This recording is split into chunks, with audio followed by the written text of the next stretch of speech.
This is a huge piece of lemon quartz. My friend and fellow gem cutter, Paul Armbruster, gifted it to me at the United States Faceting Guild's Annual Symposium up in Franklin, North Carolina, a few years ago. The Franklin event used to be called the Franklin Frolic, but I think we're trying to rebrand it as the Franklin Symposium. Under any name, it's a lot of fun with many speakers talking about various gem cutting topics, and with all the speakers' classes being free. There are also several vendors there that sell laps and other faceting equipment, and there are other vendors that are there selling gem rough. There's also training available, limited seats to learn how to cut gemstones for new cutters. And normally you can even find a used gem cutting machine for sale at the Franklin Frolic or Franklin Symposium.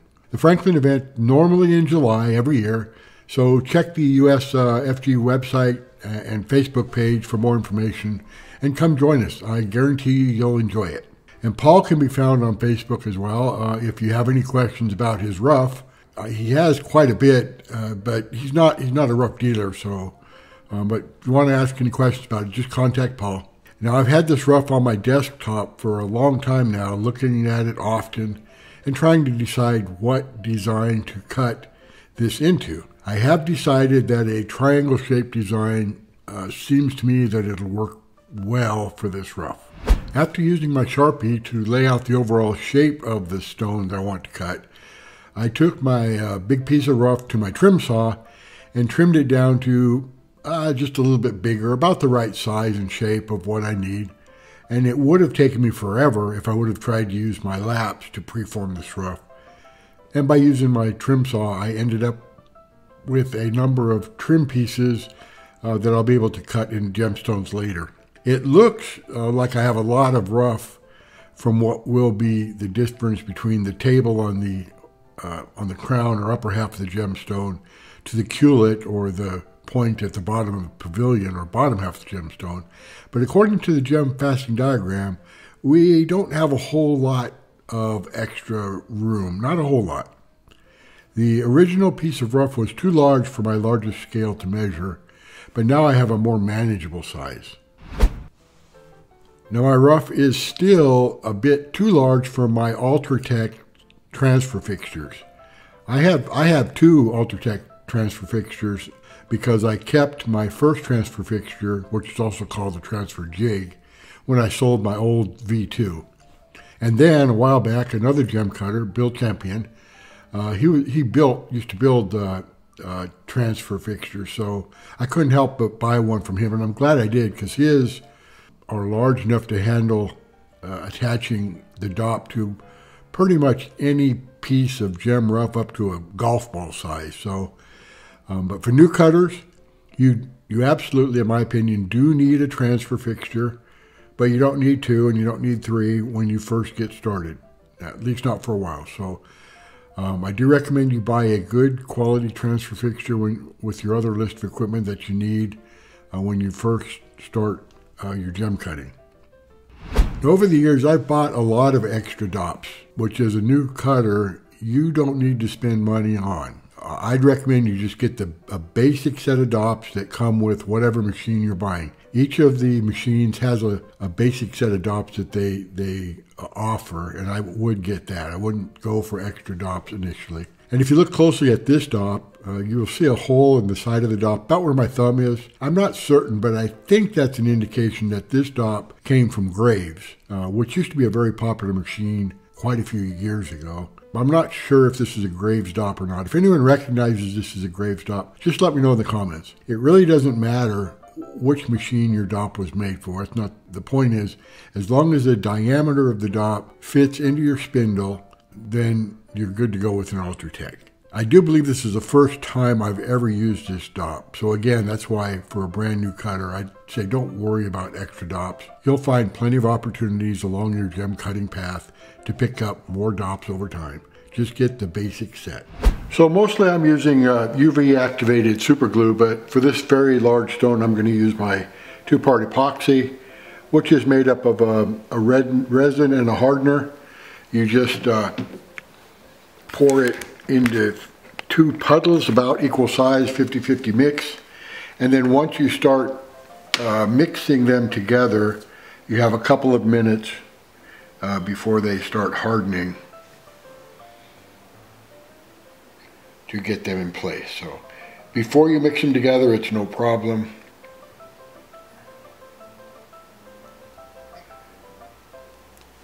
So there's a puddle of resin, and then you want an equal sized puddle of the hardener.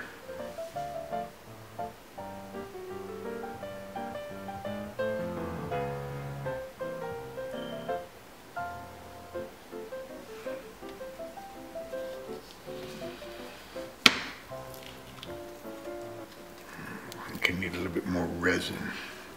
I could just take some of the hardener off, but I don't know how much I'm going to need, so I'm going to add a little more of the resin till I get about a 50-50 mix.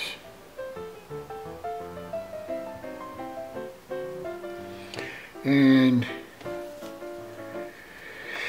that's close enough. So I just take a bamboo skewer that you can get from a grocery store, and I'm putting it on a business card and just start mixing it together.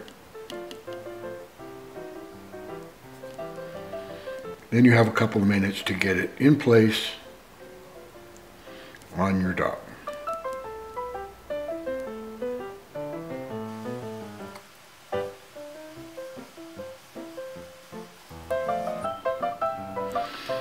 Right. So I've lined up our stone in the dop, and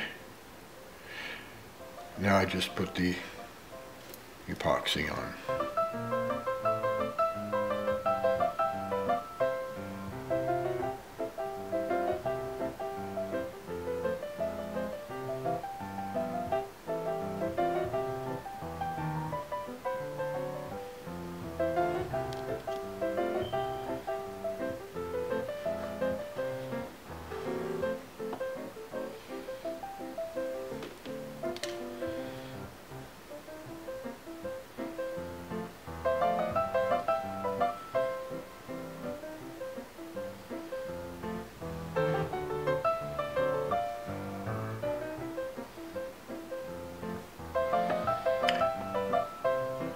Push the dop onto the stone and use gravity to let it set. You need to keep it in place for a couple of minutes until it starts setting up. So I use, again, this was a kind of a crafted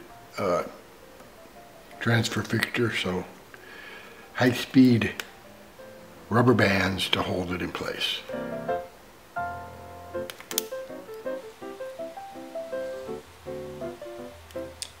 And then I'll just continue to move the stone around, letting gravity move the epoxy around so it doesn't flow down the side of the stone or down the side of the dop, make a mess. You don't need to do that.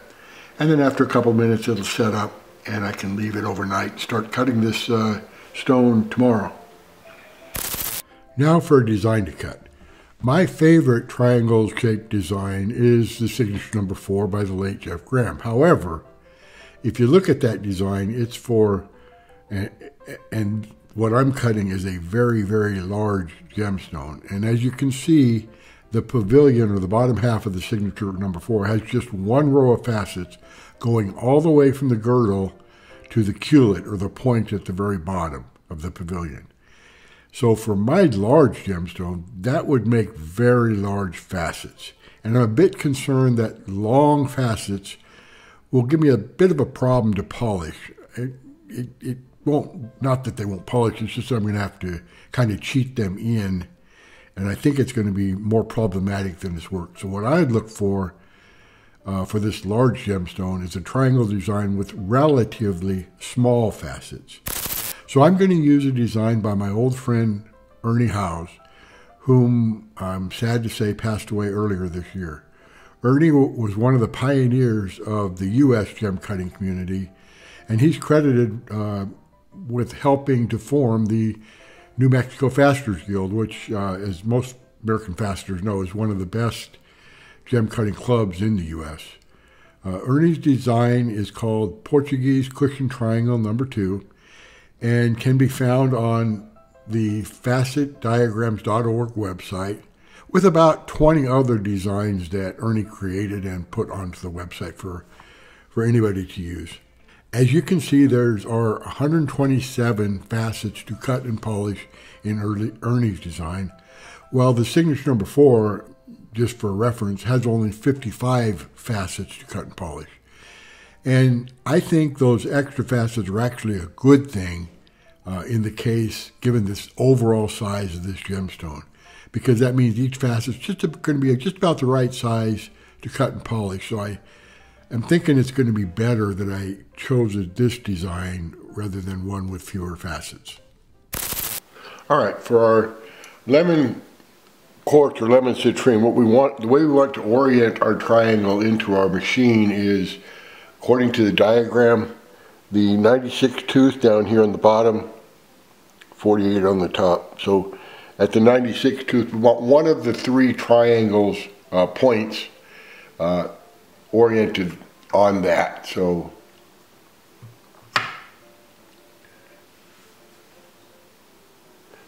like that, and then we can tighten up our dopping tension screw and start cutting our large piece of quartz. So the cutting instructions for our lemon citrine say to cut the girdle first, the girdle outline, which is good advice, good instructions. But because my stone is so large, I don't want to be cutting a facet all along here for a girdle. So the first thing I'm going to do is cutting instruction P1, which is going to cut at a 55-degree angle in on six angles and come to a center point. And that'll show me the minimum part of the bottom part of that I need for the pavilion of this gemstone. And 2, it'll when I do cut the girdle next, it'll only be this much facet to work with instead of this much. Okay, after I started preforming our gemstone, I felt that it wasn't really the best way to align it the way I had it aligned. So I went back and I decided to align the long facets, the 3 sides, with the G1 line of instruction, the girdle. So one side is at the 16 tooth at a 90-degree angle, one side's at the 48 tooth, and one at the 80. So I just set my angle at 90 degrees and set down the long facets onto my flattest lap. And none of them are perfect, but I picked the one that was, either the 16, 48, or 80 that was kind of the best look. And I then retightened my dopping tension screw and continued on with preforming. This is about all the preforming that I'm going to do with this this stone and my 120 grit diamond grit topper. So I've gone over 2 of the rows on the girdle and the first row, the first tier on the pavilion that gave me a center point. So I don't want to use my 120 grit topper anymore. Anything really rough, like when I first started cutting, some gem cutter talked me into buying a 60 grit crystal light solid steel lap, and it's just too rough for most gemstones.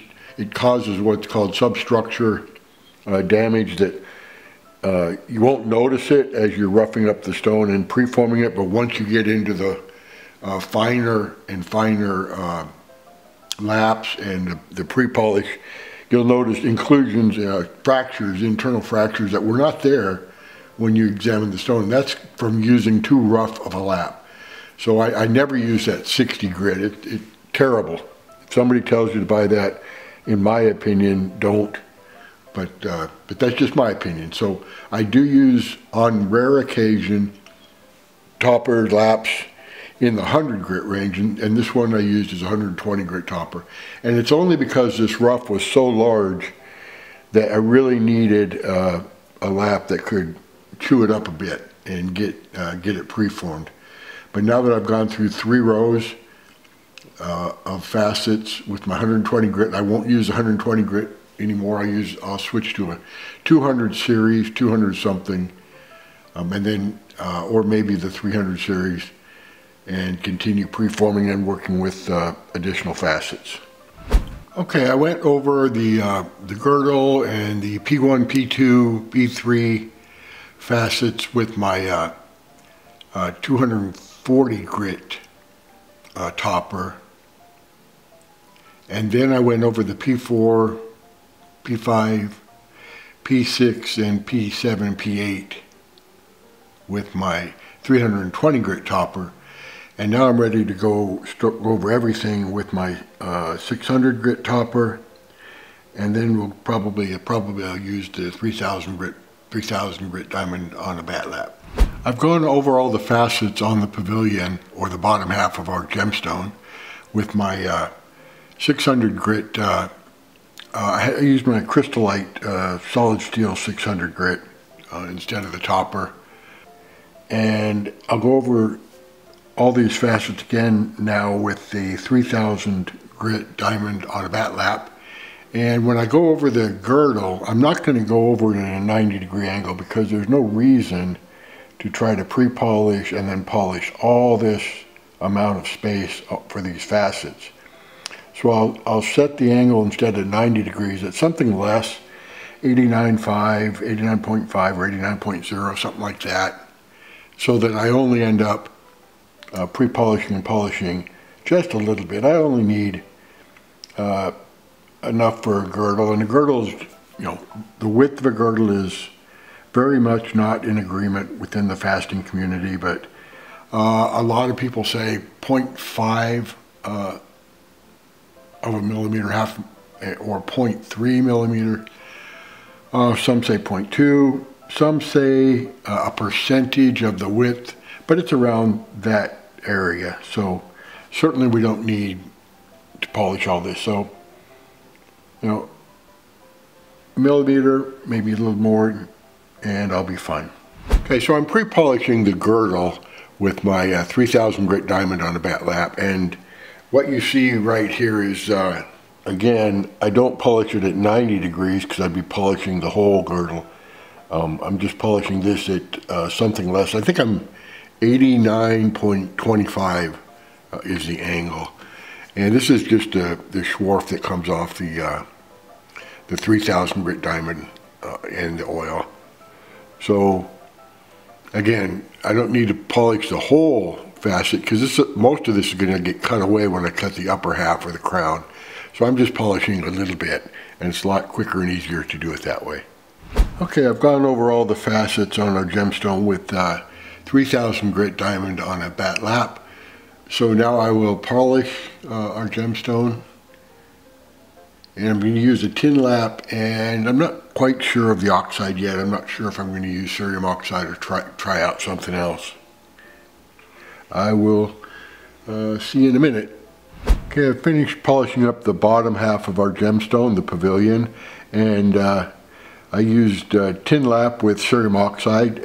No problems polishing up this quartz. So now I will transfer the stone, and we'll be able to cut the upper half.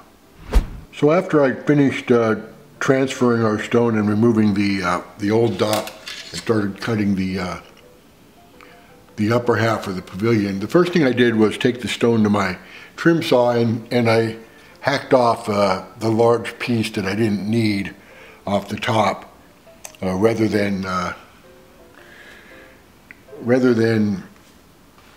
just grinding it to quartz dust. It gave me another trim piece of about 40 carats that I can use to cut some other stones later. So I've got quite a bit of trim pieces off this, what started out as a much larger piece of rough. So then I went over the stone to preform it with my 120 grit topper, and then my 320 grit topper, and now I'll go over it with my 600 grit topper. I've gone over the crown of our gemstone and with a 3000 grit diamond on a bat lap, pre-polished everything up, except I haven't gone over the final facet, which Ernie wrote to be done after you polish the table. So it's a small facet and I'll do that last. And I haven't done the table yet. So now I'll go over the crown with and polish these facets. To polish the crown or upper half of this gemstone, I decided to use the Spectrum Ultra Lap. I haven't used my Ultra Laps in a while. Now Ultra Laps are plastic or mylar laps or discs with the oxide impregnated onto them, in this case cerium oxide. And in my opinion, the best Ultra Laps, at least the best I've ever used, are the ones that I purchased directly from Ultratech on their supplies page. But I will tell you, many lapidary stores sell various versions of these Ultra Laps. In all cases, there's a shiny side and a kind of a matte finish side. Just so you know, the shiny side goes down onto your master lap and the other side has the oxide. So you just put a few drops of water on your master lap to hold the lap into place, and then you run a small, slow drip of water as you use these kind of disposable laps. Okay, I finished polishing up the table, and then I had to re-put the stone into the quill again because Ernie has the final instructions of cutting the final facets after you cut the table. So that's that shining, flashing facet right there. And there's two of them on each of the 3 sides, so a total of 6. And I was going to just polish them in with my cerium oxide, but instead they're taking a little bit longer to polish in, so I just used my 3000 grit diamond on a bat lap to pre-polish it, and then went back and polished them in. No problem. And so now we'll soak the stone in acetone, weigh it, measure it, and send it off to BOPIE. Today I finished cutting a very, very large piece of rough, which I received from my friend Paul at a USFG Franklin Frolic a couple years ago. And I must have examined this stone 100 times trying to figure out what I wanted to cut it into before deciding on the Portuguese Cushion Triangle II design. And I'm happy with the design and the way this turned out. And I do have quite a bit of trim pieces of rough from the very large piece of lemon quartz that I started with. So I will be able to cut more lemon quartz later. And I did break out my Spectrum Ultra Lap, which is a mylar kind of disposable lap, on this gemstone to polish the crown of the gemstone. Just because I haven't used my Ultra Laps in a while and I want to make sure they're still working, everything that, my techniques are still working right. They polished the quartz up beautifully in this case, no issues.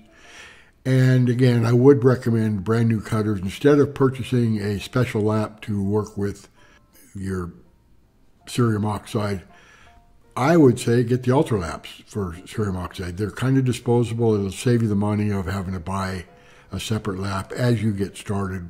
Later on, you can pick up additional laps. Now, this design is not difficult to cut or polish, and I would recommend you give it a try. Please let me know in the comments what you think of the design and of the finished gemstone. And if you do cut this gemstone, drop me a note on Facebook. I'd love to hear from you and hear how it turned out. Photos are always welcome. And as always, happy fasting, everyone.